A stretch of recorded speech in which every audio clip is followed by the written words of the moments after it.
Salam alaikum wa rahmatullah. Bismillahirrahmanirrahim. Bonjour chers élèves. Je suis Thmani Hilal, professeur de sciences et technologies électriques. Cette vidéo s'agit d'une séance de soutien destinée aux élèves de la deuxième année baccalauréat sciences et technologies électriques. Alors, on va faire une étude d'un système dont la partie étudiée, c'est la fonction traitée d'un système, dont on va voir le cours des microcontrôleurs, aspect logiciel. Bien sûr, les microcontrôleurs, on a plusieurs types. Alors, le type qu'on trouve dans notre programme, c'est le PIC 16F84 et le PIC 16F877. Bon, pour la composante des compétences visées par ce cours, c'est le fait de traduire dans le langage assembleur le fonctionnement d'un système à base de microcontrôleurs. Pour cela, on va faire une étude d'un système technique qu'il s'agit d'un poste automatique de sciage de barres en acier.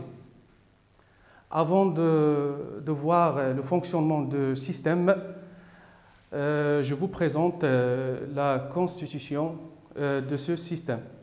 Alors, ce système se compose, comme vous voyez, d'un tapis roulant entraîné par un moteur, qu'il s'agit bien sûr d'un moteur réducteur, commandé par un contacteur KM1. Ainsi, d'un capteur de proximité S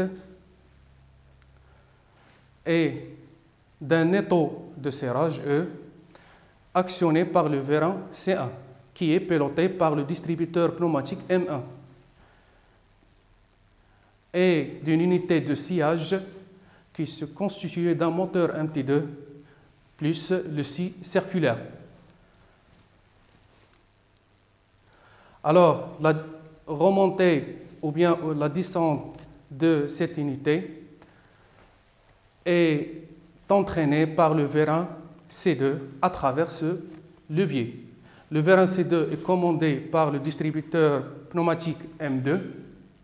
Les deux vérins C1 et C2 ont des capteurs de fin de course pour détecter la position de ces tiges.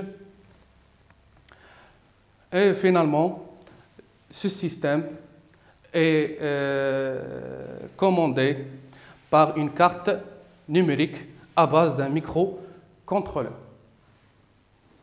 Alors, on passe maintenant au fonctionnement du système. Le fonctionnement du système, on va l'étudier en deux temps.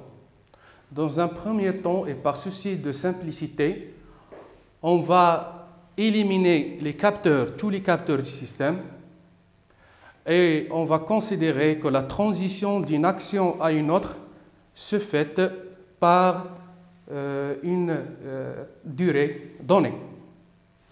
Voilà. Alors, premièrement, la barre en acier est placée manuellement, bien sûr par l'opérateur, et la mise en marche se fait en appuyant sur le bouton poussoir M intégré dans le pupitre de commande. Alors, lorsque la barre est placée, l'opérateur appuie sur le bouton M, ce qui entraîne le démarrage du moteur MT1. Après un certain temps, T, alors cette temporisation doit être fixée telle qu'on peut obtenir la longueur de la barre souhaitée. L'étude ou bien la détermination de cette temporisation, ce n'est pas notre objectif pour cette séance. L'objectif, comme j'ai déjà signalé, c'est d'établir le programme assembleur de ce système. Donc, on peut prendre n'importe quelle durée T. Deuxièmement, c'est-à-dire après le démarrage et le déplacement de la barre, après une durée donnée, le moteur MT1 doit s'arrêter et la barre doit être serrée, bien sûr à l'aide de l'étau de serrage, actionné par le vérin C1. Et après une temporisation, le moteur MT2 doit démarrer et l'unité de sciage va descendre, bien sûr à l'aide de vérin C2 pour couper la barre. Et après une durée T, l'unité de sciage doit remonter rapidement et le moteur MT2 doit s'arrêter. Et après une durée T, on doit desserrer la barre. Et comme ça, on a terminé le cycle et le cycle reprend à nouveau si l'opérateur appuie sur le bouton marche. Voilà, donc la répétition du cycle est conditionnée sur le bouton poussoir marche.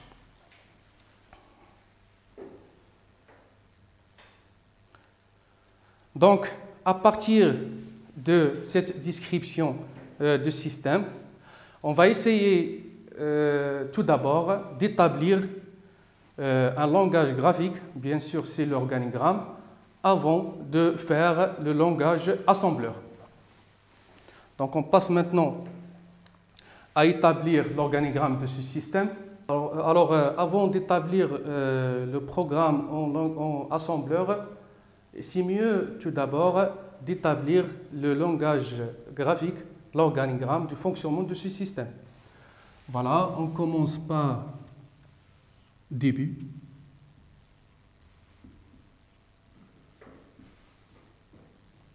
Première chose, il faut faire l'initialisation.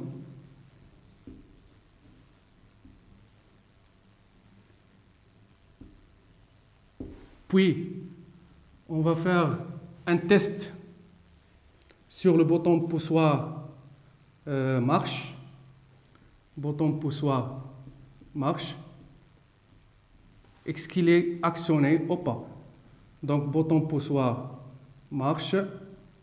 Est-ce qu'il est actionné?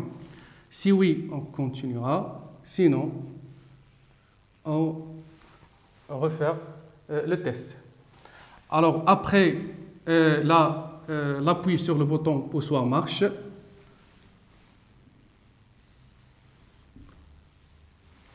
et d'après le fonctionnement du système, le moteur MT1 doit démarrer. Donc, démarrer MT1. Le moteur MT1. Bien sûr, c'est à l'aide du contacteur KM1. À l'aide du contacteur KM1. C'est-à-dire que je dois actionner KM1.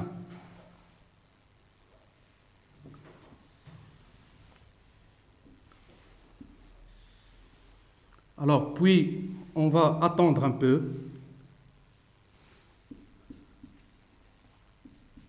C'est-à-dire, on va faire une temporisation. Après cette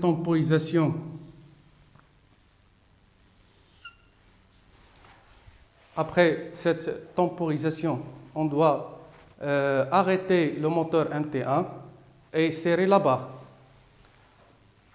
Donc, arrêter MT1 à travers bien sûr de KM1 et serrer la barre.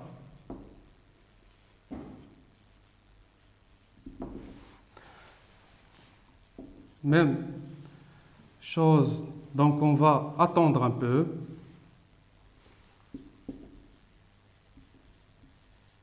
On va faire une temporisation et on passe à l'action suivante. Alors l'action suivante s'agit de remonter, l'action suivante c'est de démarrer le moteur MT2 pour couper la barre.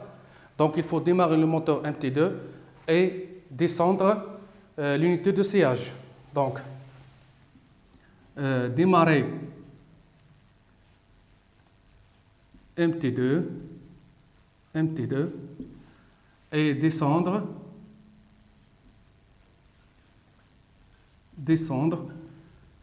l'unité de sciage. Pourquoi? Pour couper la barre.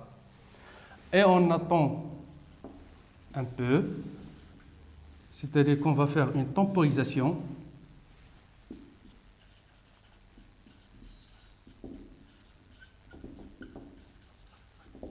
Puis, après cette temporisation, je dois arrêter le moteur MT2 et remonter rapidement l'unité de sciage. Donc,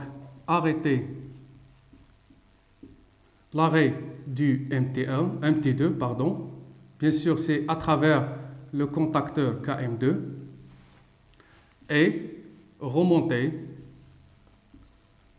l'unité de sciage.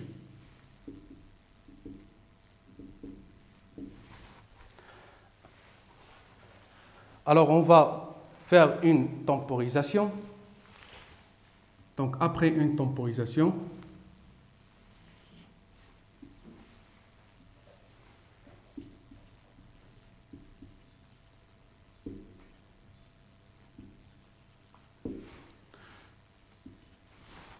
l'action suivante, et c'est la dernière, je vais desserrer alors la barre. Desserrer la barre. Voilà, puis on va faire un retour au début de programme. Donc, faire un retour vers quoi? Vers le test. Faire un retour vers le test. Parce que comme on a déjà vu, que le cycle se répète à condition que l'opérateur appuie sur le bouton poussoir marche. Maintenant, qu'est-ce qu'il faut faire? Maintenant, on doit identifier ces préactionneurs aux éléments avec le pic. Donc, on passe maintenant à l'identification. Voilà. Voilà notre pic. Donc, le contacteur KM1 qui commande le moteur MT1 est connecté à la broche RB0. KM2 qui entraîne le moteur MT2 est connecté à la broche RB1. Et les distributeurs M1 et M2 sont connectés respectivement aux broches RB2 et RB3. La seule entrée, c'est le bouton poussoir marche. Alors, par souci de simplification, on va considérer que les deux vérins C1 et C2 sont de type simple effet, avec amortissement élastique et rappel par ressort. Et à l'état de repos, on va considérer que la tige de C1 est en position d'entrée et que la tige de C2 est en position de sortie, comme la montre la figure. Voilà. Donc, on voit bien que la tige de vérin C2 est position de rentrée au repos et la tige du vérin C1 est position d'entrée au repos. Voilà. Donc, maintenant, je vais faire l'identification des éléments de système. Alors, pour démarrer, tout d'abord, je dois initialiser les ports. Alors, comme montre la figure, les ports, la port B, je peux considérer prendre la port B comme sortie. Tous les entrées, ou bien tous les broches des ports B comme sortie et les broches du port A comme entrée. Voilà. Donc, par l'initialisation, port B entrée, comme entrée, et port B comme sortie, et port A comme entrée.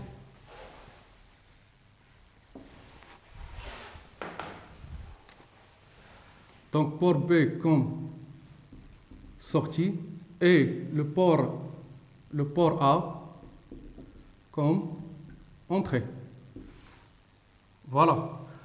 Et le bouton poussoir MASH est connecté à la broche RA0. Ça veut dire que je dois vérifier est-ce que, en fait, ça revient à vérifier est-ce que la broche RA0 reçoit 1 ou pas. Donc RA0, est-ce que vaut 1 ou pas. Voilà. Alors pour démarrer NT1, je dois actionner KM1. KM1 est connecté à la broche RB0, c'est-à-dire ça revient à donner ou bien à mettre la broche RB0 à 1. Donc, on passe à la temporisation. On peut prendre une temporisation, par exemple, de 2 secondes. Et l'action suivante, c'est d'arrêter MT1. Donc, maintenant, je donne à RB0 0. Je la mettre à 0 pour arrêter le moteur.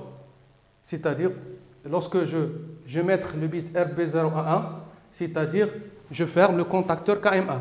Et si je le donne 0, c'est-à-dire si je le mets à 0, donc j'ouvre le contacteur KM1, ce qui entraîne l'arrêt du moteur. Alors pour serrer la barre, il suffit d'actionner M1, qui est connecté à la broche RB2. Donc, on met la broche RB2 à 1. Voilà. Donc, je garde la même temporisation, la même durée. Et maintenant, on doit démarrer le moteur MT2 qui est commandé par le contacteur KM2 qui est connecté à la broche RB1. Donc, tout simplement, ici, je dois mettre la broche RB1 à 1 pour démarrer le moteur MT2. Et pour faire descendre l'unité de sciage, je dois actionner M2 qui est connecté à RB3. Voilà.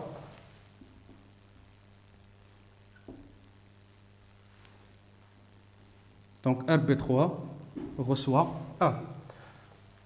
Alors, on garde la même durée de temporisation.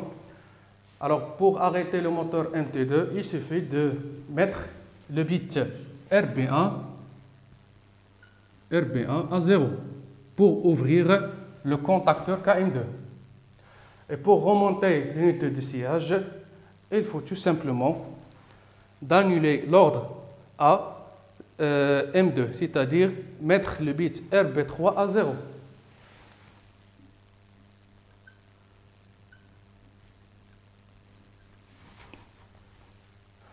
Et on garde la même durée de temporisation.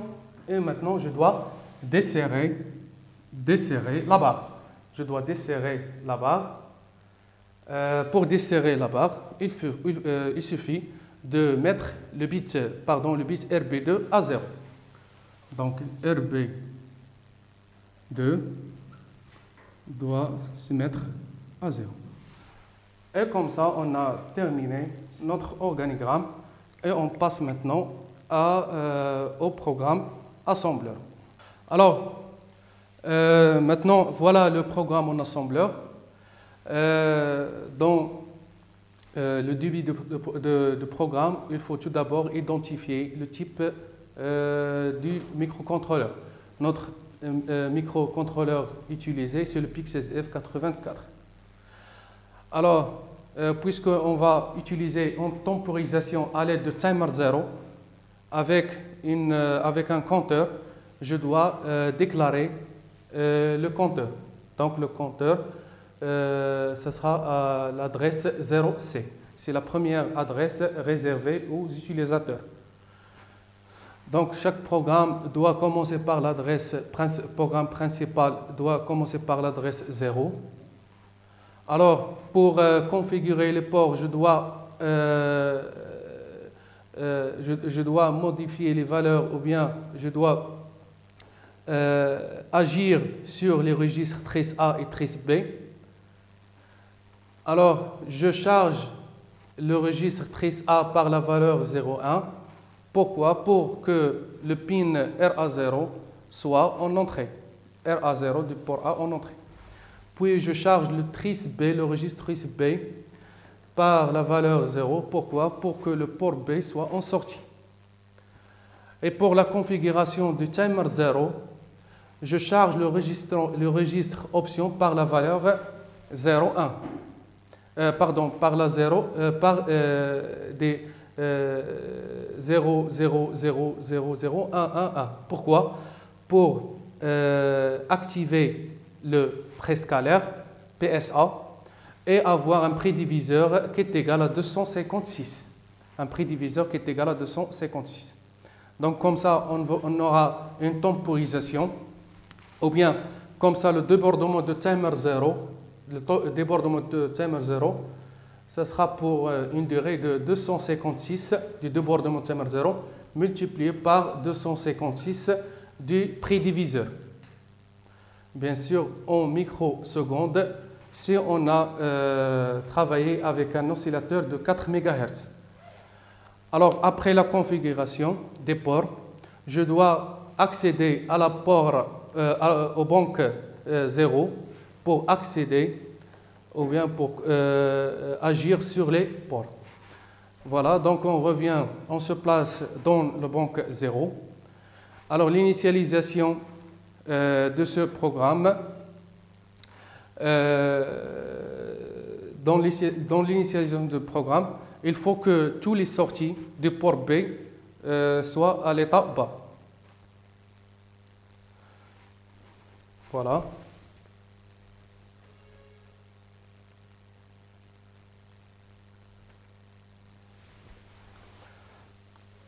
Alors pour le programme principal, comme montre l'organigramme, donc je dois faire un test sur le bit RA0. Voilà. J'utilise l'instruction BTFSS pour A RA0. Ça veut dire quoi? Ça veut dire tester le bit de registre file. Quel registre? C'est le registre port A. Quel bit? C'est le bit RA0. Tester ce bit, est-ce qu'il est A1 ou pas? Si elle est A1, alors je vais faire un saut. Sinon, je dois refaire le test. Voilà. Alors, s'il est A1, donc je dois mettre le bit RB0 A1. Voilà. RB0 A1. Et je vais faire une temporisation, l'appel de ce programme de temporisation. Puis, après la temporisation, je dois arrêter le moteur, c'est-à-dire RB0 reçoit 0. Voilà. Et RB2 reçoit 1. Et je vais faire une temporisation. Et je mets le bit RB1 à 1 et le bit RB3 à 0. Le bit RB3 à 0. À 1. Puis après la temporisation, je mets le bit RB1 à 0 et le bit RB3 à 0. Voilà. Et après la temporisation, je mets le bit RB2 à 0. Voilà. Et je reprends à nouveau. On prend dès le début. Voilà ce programme de temporisation, c'est à l'aide de timer 0.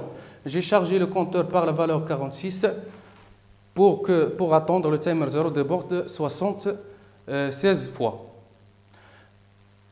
Alors voilà. Ce programme de temporisation, c'est une routine qui se répète toujours. Donc, il suffit tout simplement de changer la valeur du compteur. On passe maintenant à la simulation, tout de suite. Bon, après avoir compilé le programme dans un logiciel de compilation, par exemple le compilateur MPLAP, alors voilà, je vais charger mon PIC avec ce programme. Voilà. Donc on charge tout simplement le PIC par le programme. Alors pour la simulation, la LED, cette LED représente le contacteur KM1 qui entraîne le déplacement de la barre. Et cette LED représente le contacteur KM2 qui représente le moteur qui entraîne le scie circulaire pour couper la barre. Et cette LED représente le préactionneur pneumatique, le distributeur pneumatique M1 qui permet le serrage de la barre. Et M2 représente le distributeur M2 qui permet la descente de l'unité de sciage. Alors, si je donne une action sur le bouton poussoir M, voilà, la barre se déplace. Et après un certain temps, il doit serrer. Voilà. Et après un certain temps, je dois descendre l'unité de sciage et couper la barre. Et après un certain temps, je dois annuler le serrage de la barre. Alors, pour que le programme se répète, il faut actionner à nouveau le bouton poussoir, voilà, et le cycle se répète. Voilà. Comme ça, on est arrivé à la fin de cette séance. J'espère que vous avez bien compris. Comme vous voyez, qu'on n'a pas assez de temps pour bien détailler le programme assembleur, mais ça sera, Inch'Allah, une autre séance où on va étudier le système avec les capteurs et d'avoir d'autres systèmes pour bien comprendre ce chapitre concernant les microcontrôleurs. Et au revoir, assalamu alaikum wa rahmatullah.